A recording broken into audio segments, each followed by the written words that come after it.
Om Shanti.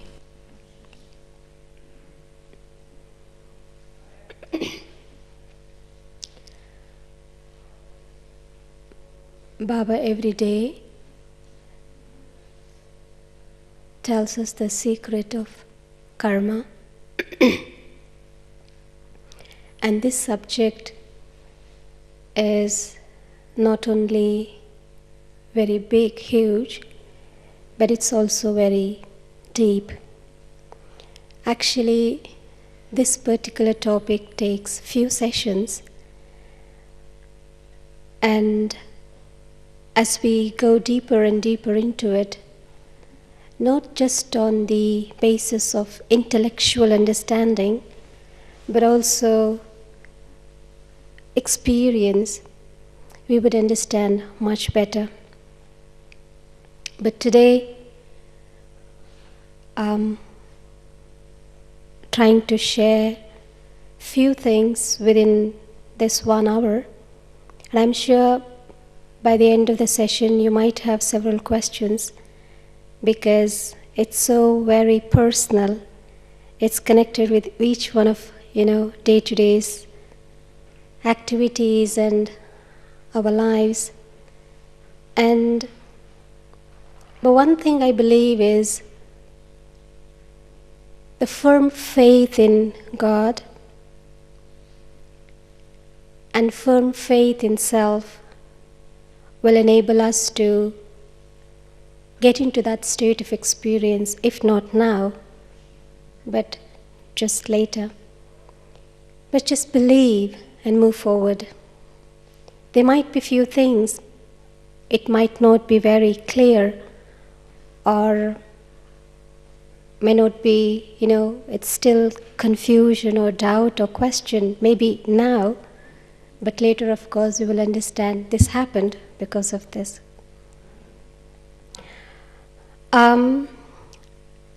It is just not only the belief, but it's the reality, experience, and we have seen that no one in the whole universe can escape from their own karmas. We cannot run away from our karma. No human being, anyone having this physical body, no matter who that soul is, cannot run away from the consequences of the karma. And it is my own karmas, my own actions, makes me go very high, and it's because of my own karmas that I come down. And one thing the essence makes us understand, or rather, it makes us responsible for our own state of being. Many times we try to blame others. This happened because of that one. My life spoiled because she did that to me. This happened because that one did this to me. Or this situation occurred, I'm in such a bad situation because this one didn't do this, or whatever. So many times we try to blame situations, blame people, blame, we also hold on to the bitter experiences, feelings of what people did or did not do for us. Either it could be parents or relatives or my community, my friends, whoever it is, society, whatever it is. And we always have that pain in the heart, saying this happened because of that. And thirdly, I believe personally, very strongly, nothing happens in any individual's life without a cause or a reason. If something is happening, it definitely has a reason. It's a different story how much we know the reason, how much we know why is it happening. But if it's happening, then it has a reason. And like you just cannot see a fruit all of a sudden one day as you open the door front of your house. There should have been a seed sown sometime, some point in time. May not now, may not today. But yes, you have forgotten the seed. But when it's time for the fruit to experience, you don't know why is it coming from, where is it coming from, or why is it happening. And we don't have to remember every seed when the fruit comes in front. Yes, on the basis of the consequences, on the basis of the experiences we are going right today, we can understand through our knowledge what Baba has given, this could have been because of that. Just like that, for no reason nothing happens. Do you believe that? How many of you believe this? Isn't it? And therefore, it is not, I've heard people saying, just talking about karma is it's a blind belief. I've heard few BKs talking about these things, but it isn't. It's not that just to console yourself or just to, because you don't know what the reason is, because you don't know what actually the things are, you try to pacify yourself and say, oh, it's a drama, it's karma, it's okay. And then you say, it gives me some energy to tolerate. It isn't that. It is real. Because it's life. Karma is so precise. It's so precise mathematics. 2 + 2 is always 4. Cannot be 3 or cannot be 5. But we don't know whether it's 3 + 1 or 2 + 2 or 1 + 3. But however it is, eventually the total number is 4. So don't try to scratch your head thinking, why is it 4? But just it's 4. There should be some reason for it to be 4. Either it's 2 + 2 or 1 + 3, doesn't matter. The eventual result is 4. So it's so precise. Everything that happens to me in my life, it all has a reason. Just things doesn't happen to me. And also we Brahmins, having so much of knowledge, we get into such waste thoughts and ill feeling. We hold on to ill feelings in the heart, saying, I never thought about, I never thought bad. I never had ill feeling for anyone. On the contrary, I always wanted to help others. In fact, I was helping others. I never even spoke a word that hurt anybody. But why is this happening to me? Why people hurt me? Why people behave to me in a very strange way? Why? It's a big question. Why such things happen to me when I want to do so much? So we only see present. That's it. Of course, that's very, very fantastic that I didn't do anything now. That's very good. But what about yesterday? If I would not have done yesterday, then I would not have had it today. Another important thing is, these challenges are very important. Every human soul has 2 inborn powers, abilities. One is ability to remember, and another one is the ability to forget. The ability to forget is as important as the ability to remember. This is a challenge, this is a blessing. Ability to forget, in a way, is a challenge, in a way, is a blessing.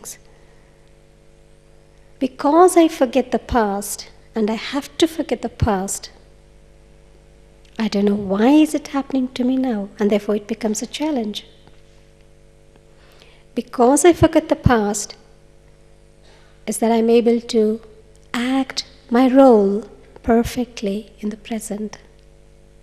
So it's very, very important. It's important to forget my past karmas, past whatever it is.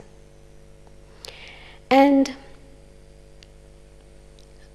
again, another thing is, when we talk about karma bhog, general feeling, the word bhog in Hindi means to experience. But generally people think the karma bhog is always a suffering, not necessary. It could be also happiness. We experience good also, we experience bad. But the karma suffering is due to the bondage in karma.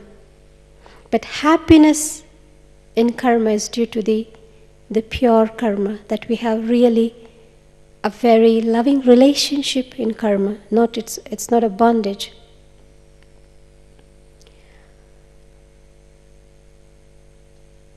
And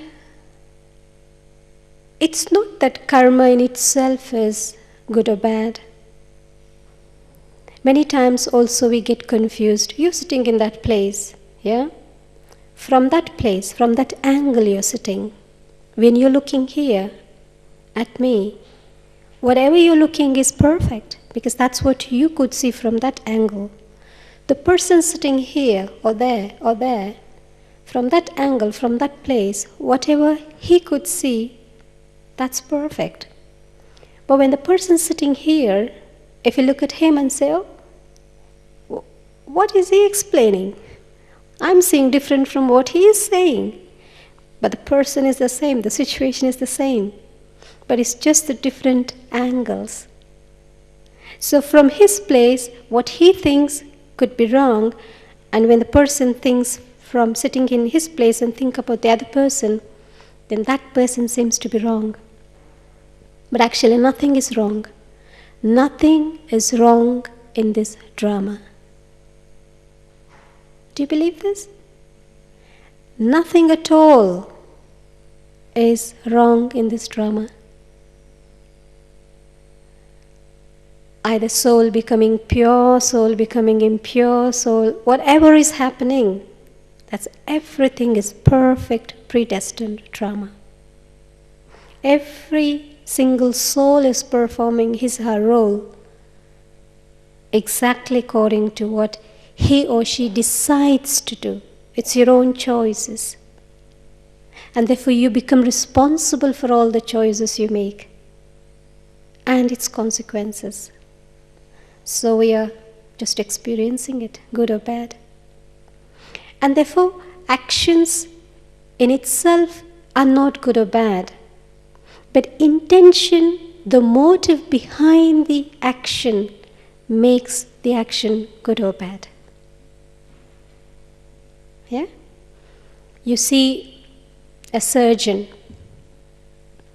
A surgeon, say if somebody has a thyroid problem, he cuts the throat. He's a surgeon, he has to operate. Yeah? He cuts the throat and the person bleeds, and it's painful. Any operation is painful, isn't it? How many of you have undergone an operation, a cut? Isn't it? Isn't that painful? Yeah? But after the operation and everything, you say, oh, that doctor was really like an angel. He was God. He really did so much for me. Well, he cut you. He cut you and you were bleeding. Okay, but you say he's like a God. He saved your life. On the other hand, a murderer, he cuts the throat.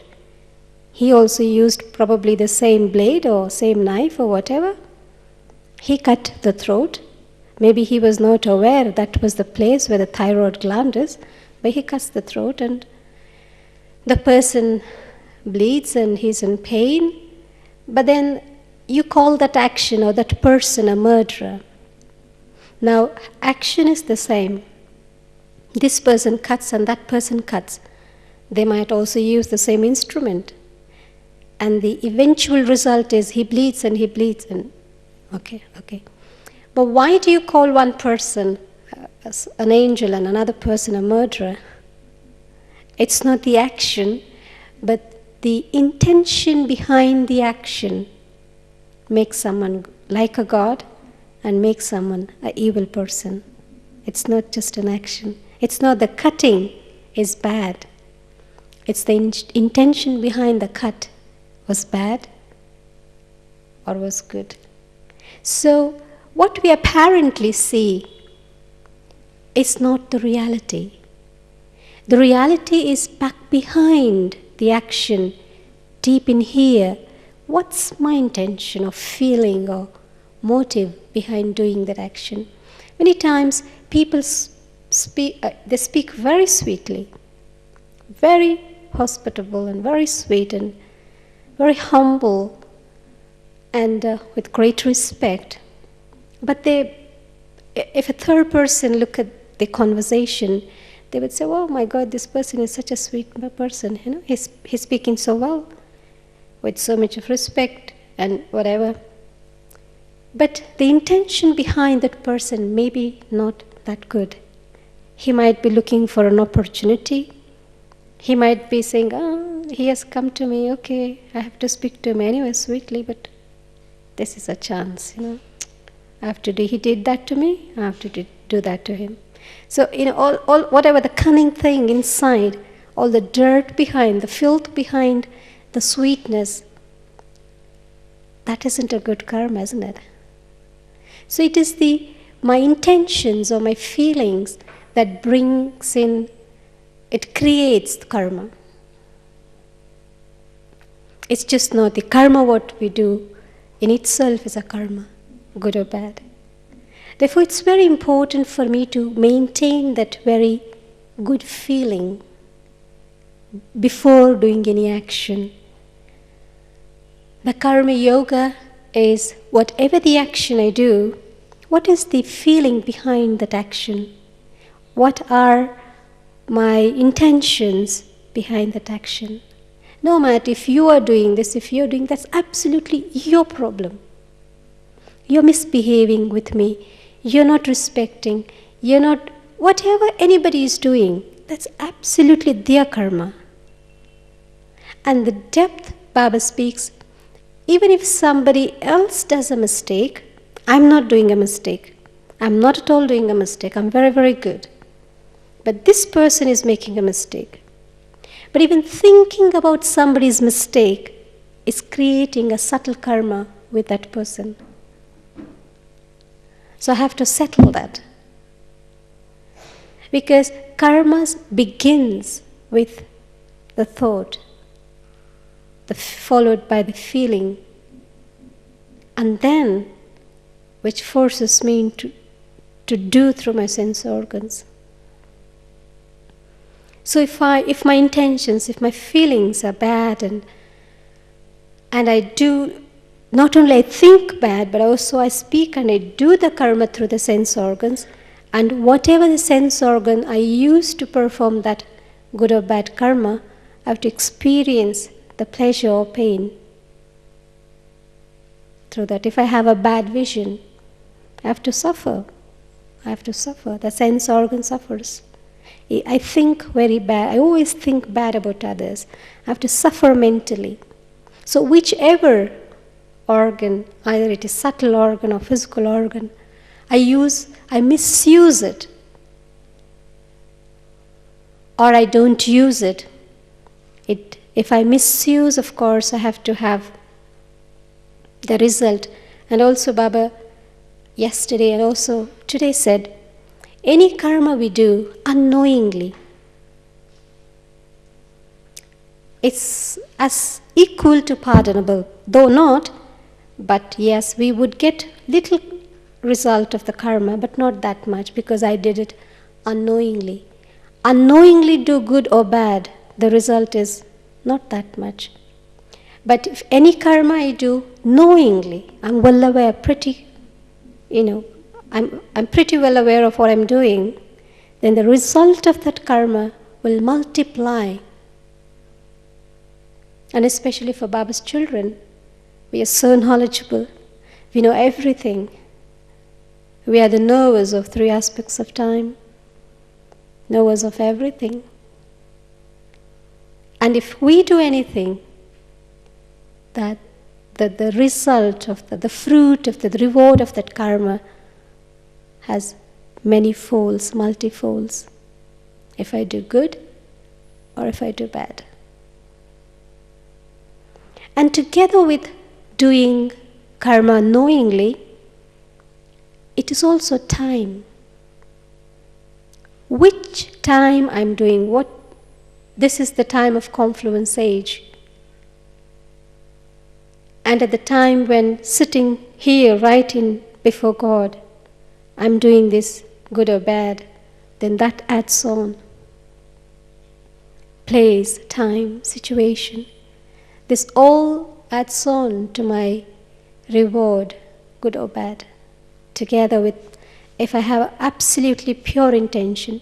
Many times, people ask, well, I was helping that person and he deceived me. Why should he deceive me? My intention was good. Because you say if the intentions are good, then the result should be good. So my intention to help that person was absolutely pure. I never even wanted, I never even expected anything from that person. I was absolutely selfless in doing it. But why did that person, or why was the result of that action was so bad? Who was at fault? Was it I or was it that person? Who was at fault? My intentions are good. I absolutely did with a very pure good intention. I just want to help you. But the result was so bad. So who was at fault? Me? The other person? Who deceived was good? Or who was deceived was good? Whose fault is this? Huh? Who deceived? He was bad? One who got deceived was bad. One who deceived was bad. No, the one who got deceived was wrong. Though your intention was good, but your ability to understand a person wasn't there. Even, I don't know how many of you know the Indian mythology, Ramayana. Have you heard about Ramayana? No? Yeah, few know. There are two beautiful things which was interesting, was that evil never came to Sita. Sita was abducted. Many times Baba says Sita was abducted by Ravan. Ravan never did that. Ravan had no strength to even enter within the circumference of that energy, that powerful energy of Sita, because she was like a goddess, and she was a tapasvi, and Ravan had no strength to come within her area. But she stepped out. And therefore it was a chance for Ravan. Ravan could never do a mistake. It was she who did a mistake. She did a wrong karma, number one. Number two, she was not able to recognize the person who is standing before her was an evil person. You see? In the 8 powers, the ability to discern is very important before we decide, isn't it? So she never knew. The beautiful word in Hindi we use is Parak Shakti. And the example in the 8 powers given is a jeweler. Remember? A jeweler, they give example of a jeweler. He could see what is the right, diamond from the fake ones. If you put 2 stones, for me it makes no difference because both are shining. I wouldn't assess the value because I don't know which is the true and which is the fake, but whereas he does. So when we see all people, we see situations, but I don't understand people. I don't understand ability to recognize, know, to discern. And it is there we lack. Many times we are carried by our emotions. I see somebody very, very helpless. I just go forward and help. But hold on. Probably this one help might take you too far. Just before doing any action, think twice. Because we are Brahmins, and there could be a karma with that person for for a very long time. Because karma is a seed. It's like a seed. There are few seeds when you sow, it immediately germinates. Yeah? There are few seeds, if you sow them, it will germinate after 1 year. You sow now, it would germinate after a year. There are few seeds, you sow one seed, you get one fruit. And there are few seeds, you see one seed, and you get several fruit for one seed. And for a very long time. Same thing with karma. There are few karmas. Karma is like seed, and thought is a seed for the karma. There are few actions. You do one action, you just get one result for it. You did this and you got that. There are few karmas. You do now and you get the result after 1 year, maybe in your next birth. You wouldn't even know why this result is for. Because seed you sown last season, and in this season it's germinating. And there are a few karma, 1 for 1. But there are a few karma, many for just 1. We would sometimes think, it's just negligible, so what? It wasn't a big blunder though, but that little negligence would take us too far, and we would suffer for years after years and years and years. And many times I really never thought, this small mistake would make me suffer so much. This one word would take me so far and long and make me, the whole situation, create whole atmosphere. And not only that I'm suffering, many others are suffering with me. You see? So, karma is an action. Yoga means love for God. Authentic, selfless, true love for God. No matter what. Love for God with that great conviction, with so much of faith, and I have so much of love. So what I'm doing, it's not a big deal. But if I'm doing for God, with that love, even that small action I'm performing is considered to be the most elevated action. The most elevated action. Because the power of love, the power of conviction for God is a great thing. A love for human being, they say, love is great. People talk about love to be a great thing. But that's physical and human. Worldly, short-lived, impure. But this is for God. Soul having that selfless, authentic love for the Supreme, the ultimate. And one thing I was thinking was, it's very important for me to check for myself that I shouldn't do any such action that makes me feel guilt. Because this is a big suffering. You cannot speak out and you cannot hide in. It just keeps pricking you.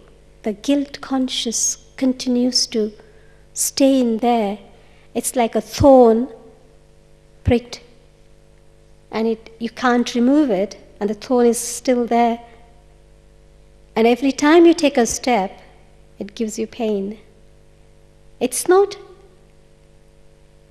the pain because you're unable to take a step, because it's not painful that you're taking a step. Every step is painful because of that little thorn which is there inside, and you're unable to take it out. And one beautiful thing Baba said was that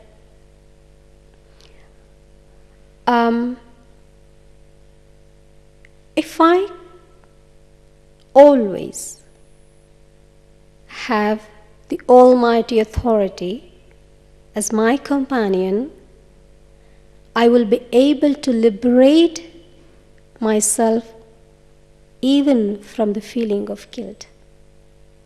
This was Baba's slogan. It was, I liked it very much. I was thinking the whole day God is such a lovely darling that He makes everything so simple. I did a mistake, and because of knowingly I did it, and I'm holding on to that guilt, but Baba doesn't want us to hold on to the guilt. Because once we have the guilt for a long period of time, one thing is that I lose my self-respect.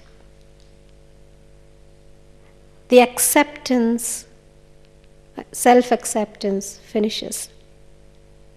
And then if I am not able to, accept myself as I am, how would I talk to Baba? Then yoga can never be established. Because yoga means, Baba, whatever I am, whoever I am, however I am, I belong to you, honestly. And whatever you are, whoever you are, however you are, you belong to me. It's an experience of sense of belonging of each other. I belong to you, you belong to me. No matter what I have, no matter what you have. No matter what I don't have, of course, there is no question of God not having anything except the physical body, which we don't need. Because the very basis is to get out of the body, go out of the body. And so, if I have to maintain that love for Baba in every action, in thought, while performing my actions becomes purified. Karma, I'm performing my karma, but having that love for Baba constantly in my heart. No regrets, no complaints, no why this or why that, but just accept.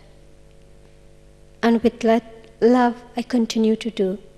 So when I continue to perform an action with that love through my sense organs, it means eventually this enables me to win over my sense organs. I can conquer my sense organs.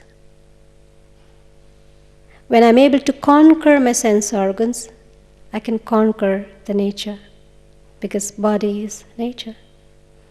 Then in that case, due to any past karma, I may have to suffer, but I would not really feel the suffering. That's what we saw all our dadis, including Mama Baba. Baba, the ultimate, Brahma Baba, the ultimate, the chosen chariot of God. But he has to undergo his karmic suffering. He has to undergo operation. Mama has to undergo operation, surgery, I mean to say, surgical operation. And she had malignancy in the body, and I don't think those days they had all these new medical provisions. So the amount of pain that the soul has to go, the body has to take and soul has to experience will be the same either today or any human soul.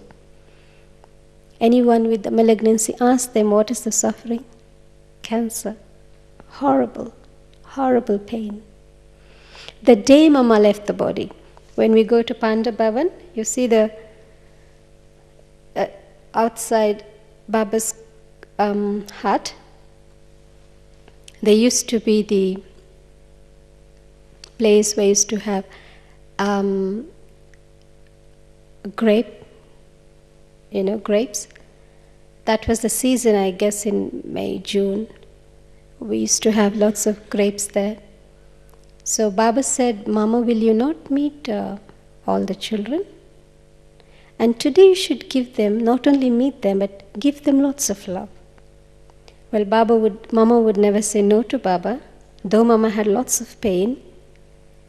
And 300-400 people, plus those who would have come for Baba's meet or party or whatever, the groups, they used to come before Mama. Mama gave drishti, gave a big hug. And drishti is not just 1 or 2 seconds. It used to be 15 minutes, 20 minutes, and feed them the grapes and give a big hug, and then again give drishti, and with the tears they hold. This used to be a long, lengthy, for each one it used to take at least 20 minutes, half an hour.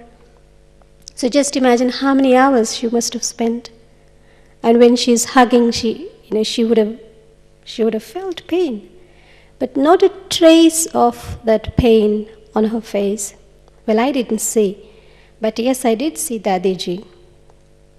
When she left her body, few days, even 2 years before, she was on ventilation, and we used to see doctors coming, pricking here, pricking there. Nothing, as if they're pricking to a wall or a chair. Or no pain, nothing on her face showed, she's undergoing a suffering. And they had to make a hole here, and they had to push a pipe. Even on a few days before she left the body, somebody's pushing a pipe, somebody's pulling out, somebody's doing that. She's happy lying there. But the people who look at that feel very bad, but she had no feeling of bad because she was beyond the body. And that is the reason Baba wants us to really experience and practice and have this experience to go beyond the body. Because this bodiless stage enables us to go beyond the suffering of the body, or the happiness. It is a stage of equilibrium where beyond the happiness and sorrow, beyond the pleasure and pain, the state we are very constant. It's not making any difference if it's very happy. It's not making a big difference if it's suffering either. It's a state beyond that. And eventually this practice helps us to be in a stage where our mind becomes master over the matter. As a result, no matter what the situation is, no matter what is happening in my body, but my mind, the matter cannot pull my mind. My mind is not pulled either by the people or by my own body. The good or bad of the people will not influence me anymore. Now everything influences me. You smile, I feel very happy, isn't it? You appreciate me, I feel very good. I feel, I'm something. But tomorrow you say, it wasn't really very nice. You are not that brilliant though. I feel, that's what I am. So I just go down. So even your word influences me. Your nature influences me. Your good, your bad has an influence on me, besides my own sanskara influencing me. As long as I am influence of my own good and bad, others' good and bad also has an influence on me. And therefore, I will be in a state where confusion, why this, why that, why this. And another law, the whole universe is created has on the basis of certain laws. And the beautiful thing is, which I like, if you suffer the suffering prolongs. Is it making? If you suffer the suffering will prolong. If I think about anything negative, any suffering, that would prolong for a long time. Say for example, I'm living with her. What's your name, sister? Jenny. I'm living with Jenny. Maybe she's my mother-in-law, she's my whatever, my neighbor, my co-sister, or whatever, my colleague, whatever. Either I'm working with her, I'm living with her, or maybe in a center, whatever, in whatever relationship, we are together. Drama, somehow we don't go well with each other. I'm sorry, we are very good friends. Yeah. And then I think every time I see Jenny, my God, again, another day, one more day, I have to see her. So painful. She will make this face and she will speak this and this and this to me. I'm sure she will disagree with what I'm going to do. I'm sure she will hate me for this. She was going to tell this. So more I think about, she might have done that to me once or twice, but every time I see her or think of that, my thoughts has energy. So I'm giving her that soul energy to do that negative. So even if she does not want to hurt me, she will hurt me. Unknowingly she will hurt me because I am asking her to hurt me. I'm giving her energy to hurt me. More I think about it, more she would hurt me. So I'm holding on to that bad relationship because I'm thinking about the bad relationship we have. And that is the reason Baba says, have good wishes. Don't even hurt, don't even think about what somebody does or does not do. It's absolutely their karma. Absolutely their karma. Have you heard about the story of a prostitute and a priest? Have you? I think I've shared with someone. Or maybe or may not, I don't know. Well, there was a priest. This is a story. There was a priest. Very good priest, very holy person. He would never gossip. He would never think bad. He always helped everybody. And he had a very good respect. He was looked by people as high. They talk about him highly. And he always kept his door open because he always welcomed people anytime, and people knew that anytime we go, the priest would be always there for us to help. And just opposite to her, there was another house, a house opposite to his priest's house. That was empty for a long time, and one fine day he saw a lady occupying that house. And he was wondering, because his doors were always open, he could see a lady coming in and out, people going in and out. He asked, what is happening? Is any tenant come there? Then people who came there said, oh yeah, she looked very pretty, very beautiful. She said, yeah, she's a prostitute, she has occupied this house.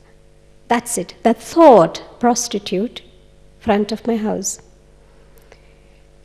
Now every time he sat down before God, praying, before the idol praying, his mind now had another thought, that there is a prostitute staying opposite to my house.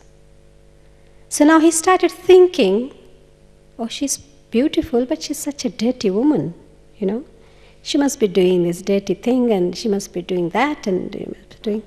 But he's sitting in front of the idol, supposed to be close to God, and but the thought, because he has fed his mind with unnecessary, planted the seed, unnecessary seed. Now it's growing.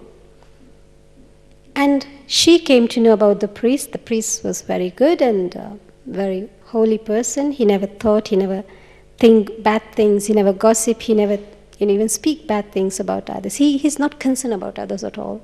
He's such a help. So now this lady, every time, though she's staying there, he used to think about the priest. He's such a holy man. He must be sitting in front of God, praying God. He helped so much. He's so close to God. He's such a holy, pious person. Hope I was like him. Now both died. And messengers of God came to pick the prostitute, and messengers of demon came to pick the priest. And the priest was very angry. He said, why the demons are coming to pick me up? So he went before God and he said, God, I thought you always do justice, but I was shocked to see you are such an injustice being. Why did you do this injustice to me? Whole life I devoted to you. I surrendered to you. I never married. I was celibate and I was I was praying whole day. I was helping doing all charity work. But why did the demons came to pick me up? And that one is a prostitute and she's such a dirty woman. And angels came to pick her up. Why? Why is this injustice? Do you think it's injustice?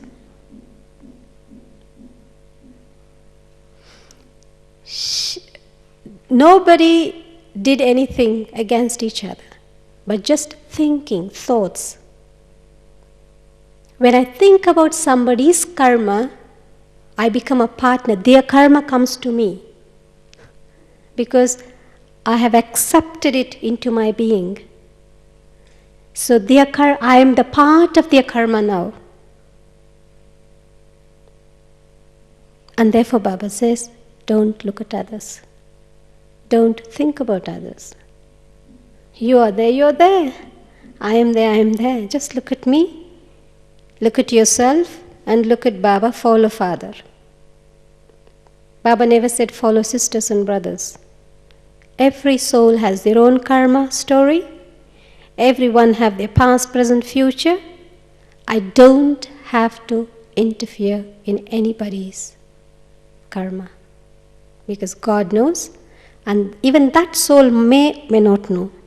So when they don't know themselves, why am I to try to know somebody else's karma, interfere in their karma? Therefore, it's very, very important to maintain the non-interference attitude. I'll tell you another story. Somebody sent me a mail, and I made it sure that I circulate to everybody because I like that story so very well. Almost all I know, I circulated. I mailed them the story. This is again a story. The story was, there was a sweeper. He used to sweep that particular road or whatever, and there was a temple there. Every day, the sweeper admired the deity. And once he thought, he was a poor sweeper, he thought, God must be so tired. Every time standing all the time, with a smile, constantly, and the hand of, bestowing, giving always. I'm sure he must be so tired. We get weekends, but why don't I go and tell God if I can help him? So he was so innocent. He went to God and he said, God, hello, are you there? Can I help you? I think you're too tired. You need some relaxation. So why don't you take one day rest and I will help you out. I can stand you like you are standing. He thought God means just standing like that with a smile, that's it. And God was pleased by his innocence. And he started speaking to him. Really? He said, child, do you want to help me? He said, yes, God, I surely would like to help you. But just one day. He said, okay, thank you very much for giving me one day holiday. But remember one thing. You just have to stand still, always keep smiling, with a hand, like a bestow, giving. Just have a smile. And one thing very important is, don't talk. Don't speak. Whatever happens there, you just see that and never speak. Right, wrong, good, bad, anything is happening before you. Don't talk. Keep a smile, stand still. That's all you have to do, just one day. He said, that's a great, it's not a big, great deal. I can just stand the whole day and give a smile, and what am I to do with whatever is happening? I said, I could do your job very well. I said, okay, all the best. So tomorrow we will exchange our roles. So then he came to the place of God, and he was so happy that he is standing like a god now in the temple. He was giving a smile and he was standing very still. A very rich man came to pray. And he prayed, he prayed God, he thanked God for all the help God was doing and all that. And he asked God to continue to help him in all the ventures and whatever, his business and whatever. And as he was going, he forgot his wallet, full of lots of money, full of money, notes, currency notes. He just forgot there. And he went away. Straight after he left, a poor man came with just one penny in his hand. He put in the box, in the box, and he said, God, all that I have is just this penny. And I love you so much, I don't mind giving this to you. Even I don't have any more money. And I still want you to help our family. And I believe you always helped and you will continue to help. And after he finished his prayer, he opened his eye and he saw a wallet. He said, God, you're so quick. You gave me so much of money. You knew I needed money. So for one penny, you're giving me so much of money. So he picked the wallet and he left. He was so happy. And this man wanted to speak. Oh, this is not your wallet. That is, that person left it. Don't pick this. He wanted to speak because he was watching. But he remembered not to speak. Don't speak. So he just kept quiet. Now a traveler came. He always travel in ships. So he was going on a venture, out on a very big, from one country to another country maybe. So before going on to the venture, he came to take God's blessings.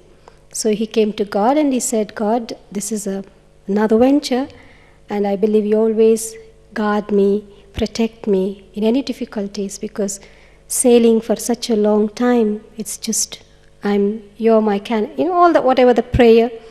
He prays and he opens his eyes and he's just about to go.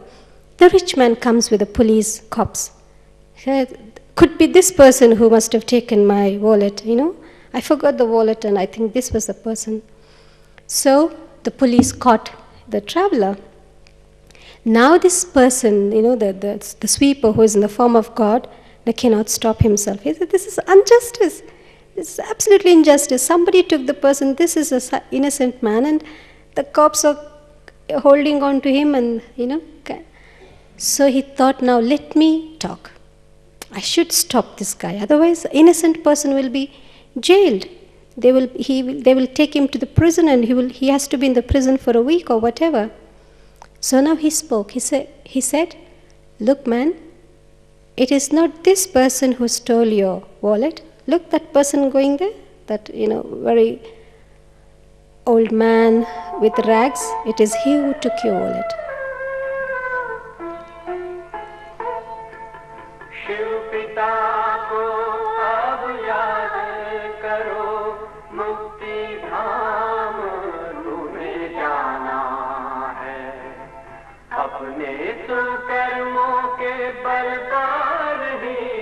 सतयुग में तुमको आना है, शिव पिता को अब याद करो।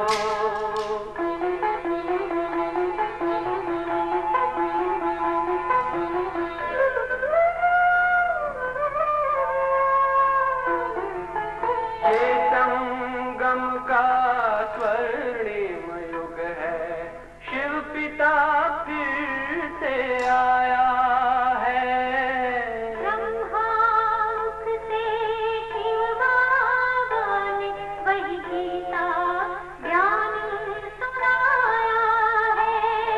कलयुग का अंत अब आया है, विकराल विनाश खड़ा आगे। अब हम सबका शिव पिता ने बतलाया है। शिव पिता को अब याद करो।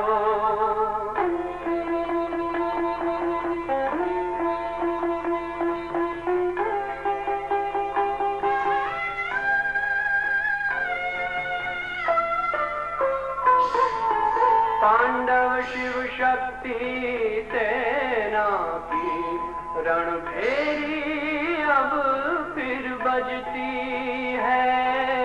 शिव बाबा के ज्ञान से फिर माया को मार भगाना है।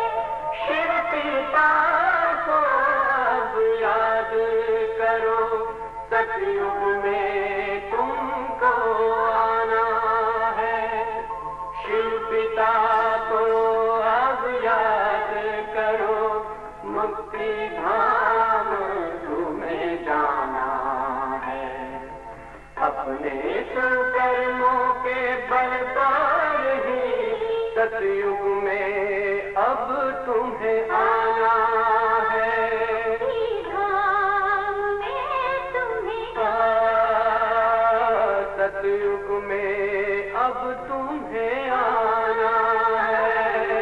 धाम में तुम्हें जाना है।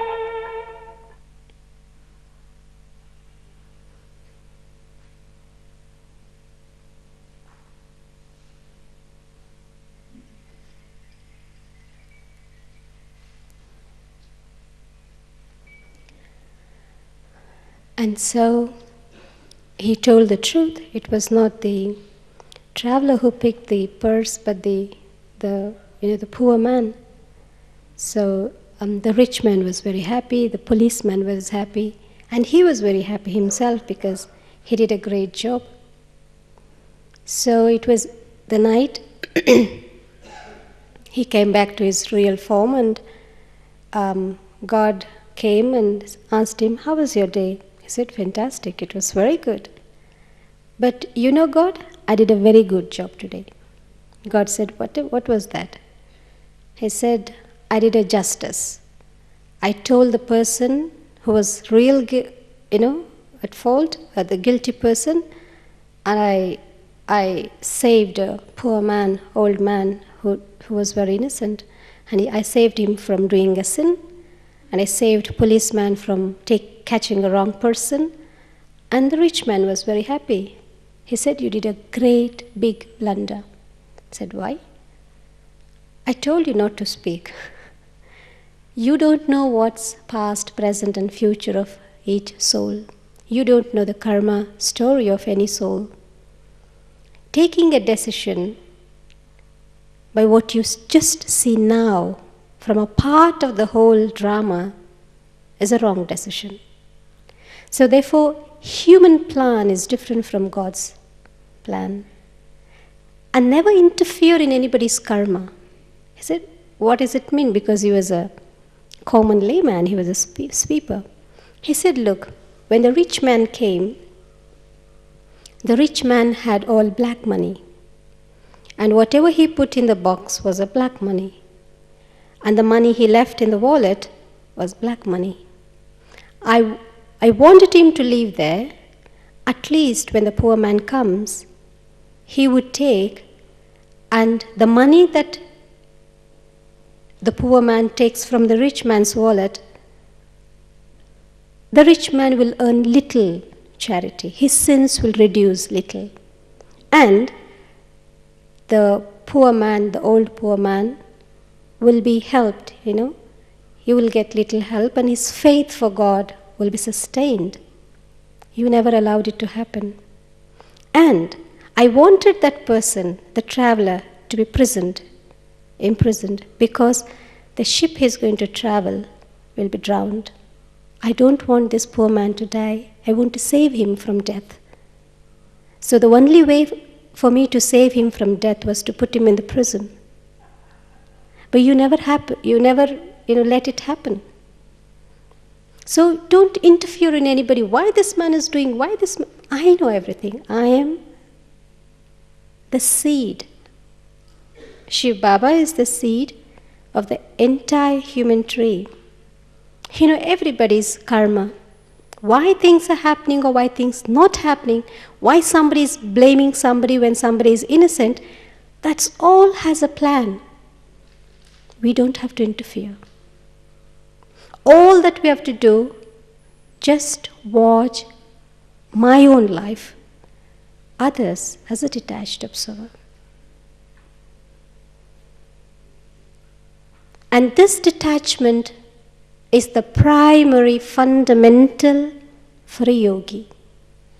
Yoga means detachment from your own body, from your own sanskars, from your own mind, from your own good and bad, what you apparently know, and go back to your original self. And never involve in others' good and bad, never involve. We are not here to decide everybody is good or bad. What is drama, what is in drama, we don't know. So it's only my business is to look after myself, connect myself with Baba, never blame anyone. Why they are doing, there is a reason.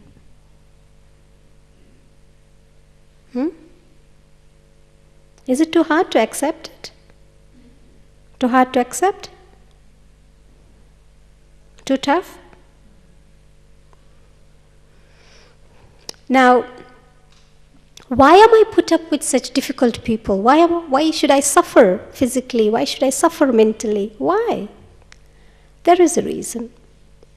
And the reason is, there are 3 types of karma, Baba's explained. But in another way. One is a karma that I do for myself. Whatever I do, I get. If I eat more ice cream, I catch cold. My throat becomes bad. I eat too much because of greed, I suffer. So whatever action, good or bad, I do for myself, I experience that. This is action towards myself. Another thing, action towards others. Whatever I do, good or bad to you, I get good or bad back.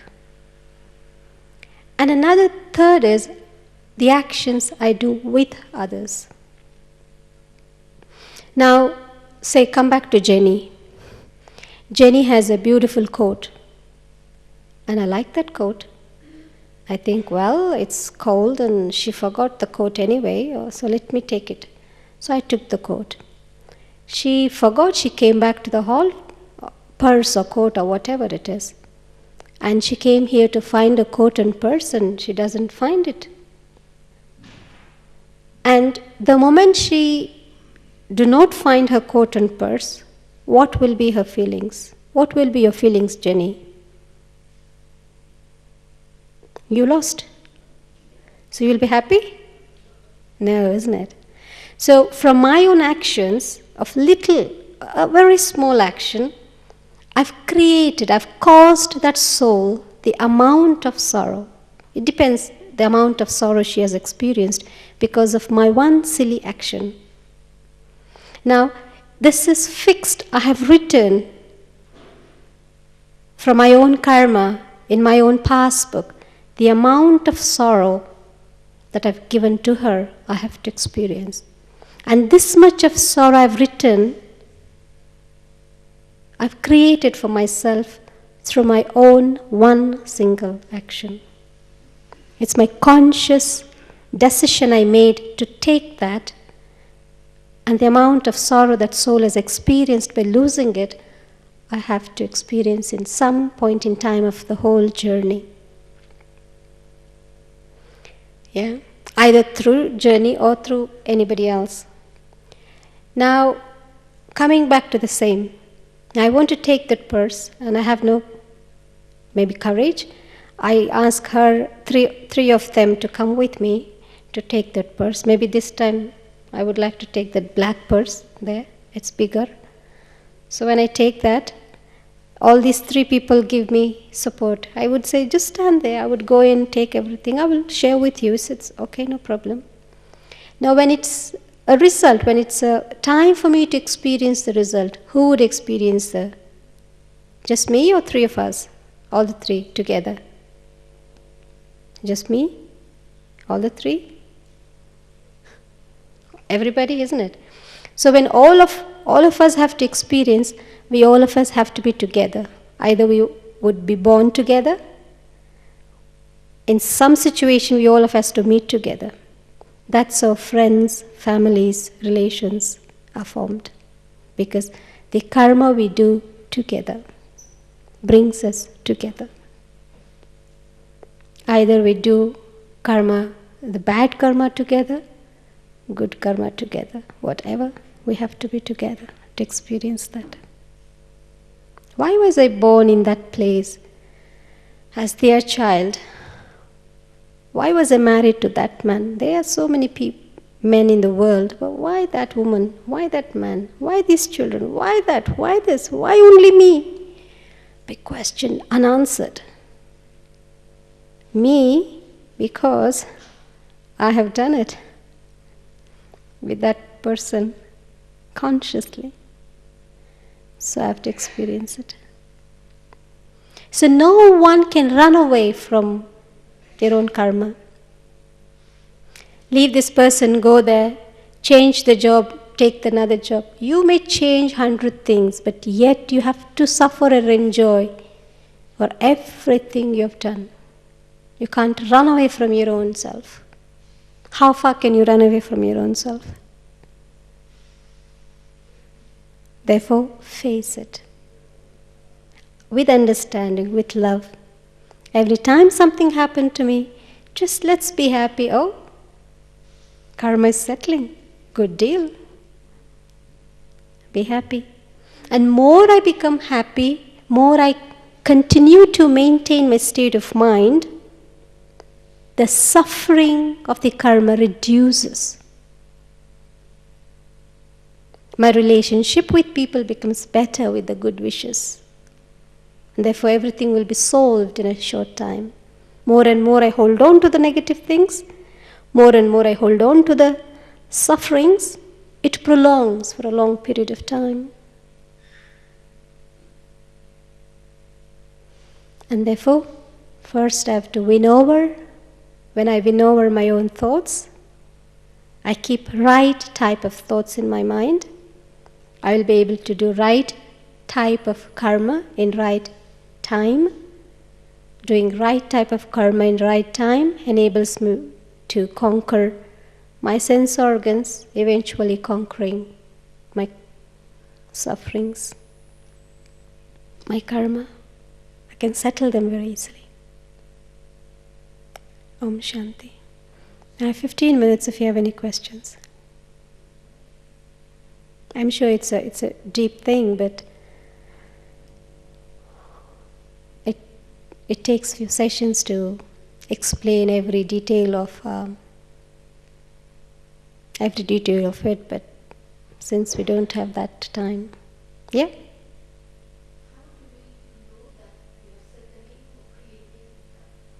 That's a good thing.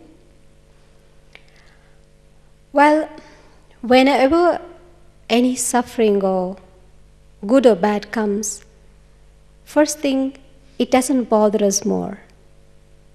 It would give us happiness. So we are settling. And when we are thinking more about something what happened to us, it never happened to me before, something is happening to me, and I'm thinking more about it, and I'm suffering what's happening, I'm feeling bad about what's happening, which means I'm creating. Settlement always gives me happiness. Creating new things will always give me a burden, peacelessness. Mentally I will be at ease. My mind will never be at calm.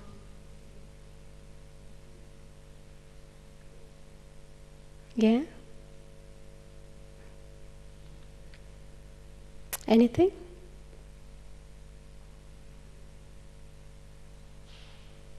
Nothing? No questions?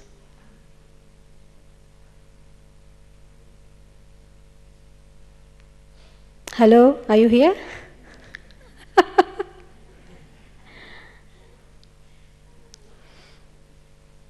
No more questions? That's good.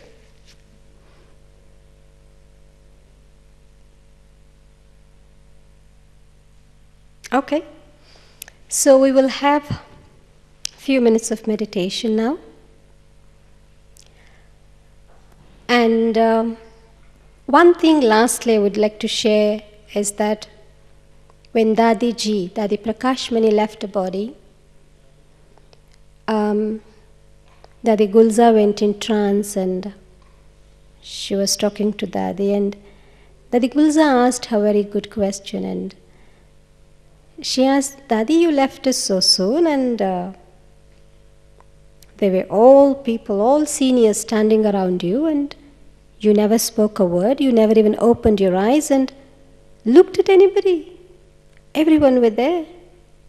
What is that you experienced, or what was your state at that point in time?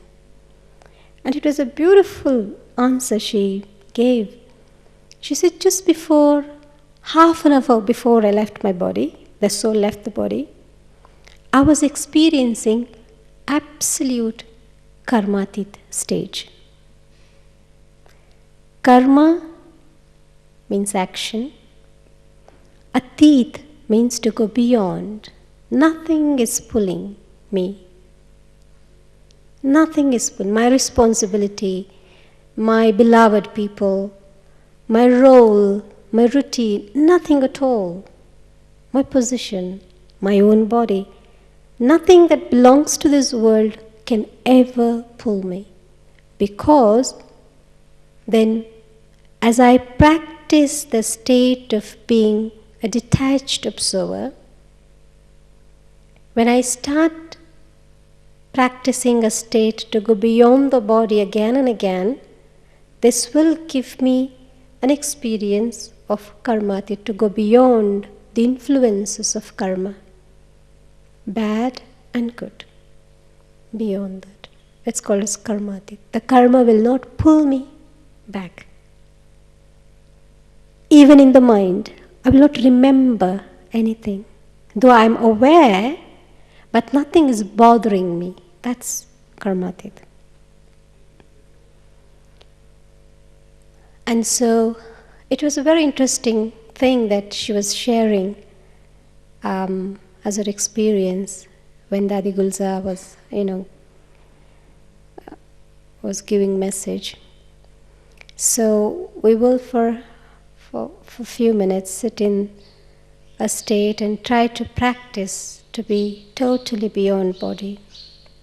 Yes, I have body, I know things are happening around, people sitting, whatever, people are there, people are not there, nothing is pulling me. My own body, my own nature. So-called, I know myself as I am a being, I am a person with this nature, with these good things, with these shortcomings, whatever I know myself in this birth. Beyond that, just detachment. That's the basic key for meditation. And this detachment can take me to karmatit. So it's very, very important for me to detach myself from the body, fundamentally. Om Shanti.